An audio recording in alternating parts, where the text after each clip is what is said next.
Devant ce tribunal est le simple fait d'avoir refusé au nom de mes droits et de mes libertés individuelles de me soumettre à un test ADN dont le seul but est d'aller agrandir un fichier prévu au départ pour les violeurs, pédophiles et criminels en tout genre et élargi en 2003 par Sarkozy à tous les délits pénaux, y rendant coupable et condamnable tout militant syndical mais aussi associatif et politique dans le seul but, vous l'aurez compris, de pouvoir continuer sa politique sécuritaire, totalitaire et liberticide au service des capitalistes, patrons de multinationales, des banquiers et autres escrocs de la spéculation.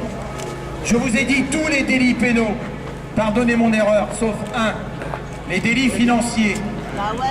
Eh bien oui, vous comprendrez bien que ces gens, ainsi que les puissants dont ils sont à la botte, n'allaient pas prendre le risque de se mettre dans la merde avec leurs propres lois.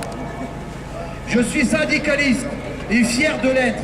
Et cette criminalisation est un amalgame dangereux et insupportable pour les militants syndicaux que je suis depuis plus de 25 ans. Agir dans la désobéissance civile est pour moi une nécessité et un acte de résistance vital. C'est exactement ce qu'a reconnu le tribunal de Compiègne en me relaxant, en considérant que les manifestations des travailleurs pour défendre leurs droits, y compris celles de la sous-préfecture, ne pouvaient être assimilées à un délit et refusant dans le même temps de me juger comme un délinquant. C'est pour cela justement que je m'oppose à cette loi inique, car je refuse d'être montré comme un délinquant dont le seul délit est d'avoir défendu nos emplois, nos droits, et une seule chose que nous possédons tous, nous, notre dignité.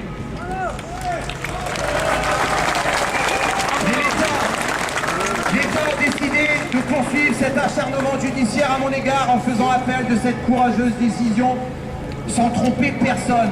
Nous savons tous qu'en s'attaquant à des porte-parole des ouvriers de Continental, ils tentent de leur faire payer à tous d'avoir osé relever la tête, d'avoir été au combat et réussi à les faire plier, ainsi que les dirigeants voyous de cette multinationale qui n'ont, eux, jamais été inquiétés par la justice.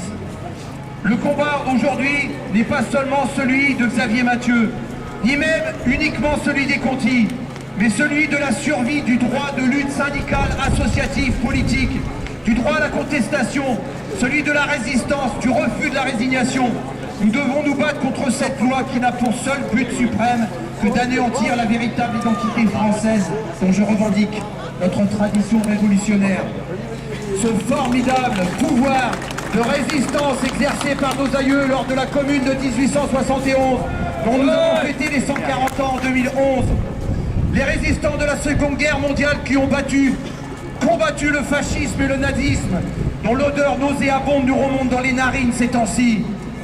Ceux du Conseil national de la résistance, ceux de 36, de 68, ceux du Larzac, de Plogoff, de la sidérurgie, des chaussons, des mineurs, des agents de sécurité de Roissy, etc., etc. La défense de cette jurisprudence du tribunal de Compiègne doit être protégée et confirmée ici par le tribunal d'Amiens. C'est pour cela que nous avions fait appel aussi à toutes les directions syndicales de ce pays. Les absents ne l'ont sûrement pas compris. En tant qu'humaniste, je suis dans l'obligation de me poser cette question qui m'horrifie et me hante. Il existait déjà ce genre de fichier durant la Seconde Guerre mondiale, où il était inscrit les Tziganes, les Roms, les Juifs, les communistes, les homosexuels. Et quand on sait le sort réservé à ces populations, qu'aurait fait Hitler avec ce genre de fichier entre les mains? Serions-nous tous blonds aux yeux bleus?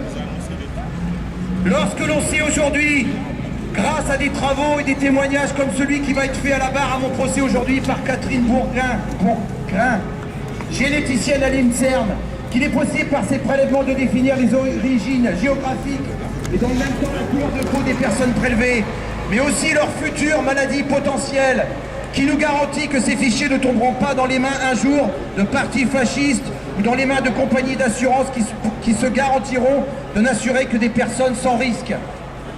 La seule véritable façon d'arrêter cette procédure, ainsi que toutes celles de mes camarades en bagarre en France et en Outre-mer, victimes des mêmes attaques, est de supprimer ou changer cette loi. Il faudra pour cela être des millions de personnes dans la rue, pour l'exiger, ou bien que ceux qui les votent et les mettent en place s'engagent à le faire. Je parle bien entendu des politiques élus. C'est pour ça que nous avons fait appel à tous les présidentiables de 2012 de sensibilité de gauche. Presque tous ont répondu présent. Le combat des Conti a été qualifié en France d'exemplaire par les travailleurs et les observateurs. Il a été aussi pour plusieurs raisons connues et inconnues de tous. Mais la raison suprême a été que nous avons su au coude à coude créer un front commun avec nos ressemblances et surtout nos différences, même parfois de taille. Il a fallu ravaler nos rancœurs et nos haines individuelles pour le bien collectif, s'unir, une seule et unique cause commune, combattre et vaincre, comme nous l'avons déjà fait tous ensemble le 13 janvier ici à Amiens pour le procès des 6 d'entre nous, ainsi que le 3 mai à Compiègne pour y tenir ma relaxe, mais aussi comme aujourd'hui.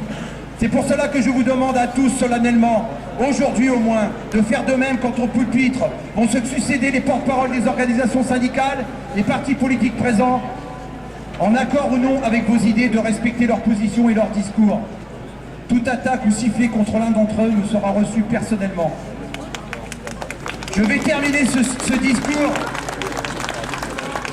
La dernière fois, j'avais cité une citation de Gandhi. Ce sera une autre. Je vais terminer ce discours par une citation que je dédie aujourd'hui à tous les militants, les contestataires, les désobéissants, les résistants, les révolutionnaires, à tous ceux qui, en fait, qui œuvrent pour une société humaine et un monde meilleur. Tant que vous continuerez à aimer des personnes, des nations et des systèmes qui vous méprisent et vous haïssent, vous ne cesserez de vous rendre méprisables et haïssables. Et ce faisant, commettez un triple crime. Le premier contre votre propre dignité en vues humiliants, le second en servant objectivement en tant que supplétif des intérêts qui feront votre perte, et enfin contre l'intelligence et le bon sens qui veulent que l'attrait et l'admiration soient toujours partagés. Malcolm X, 1960.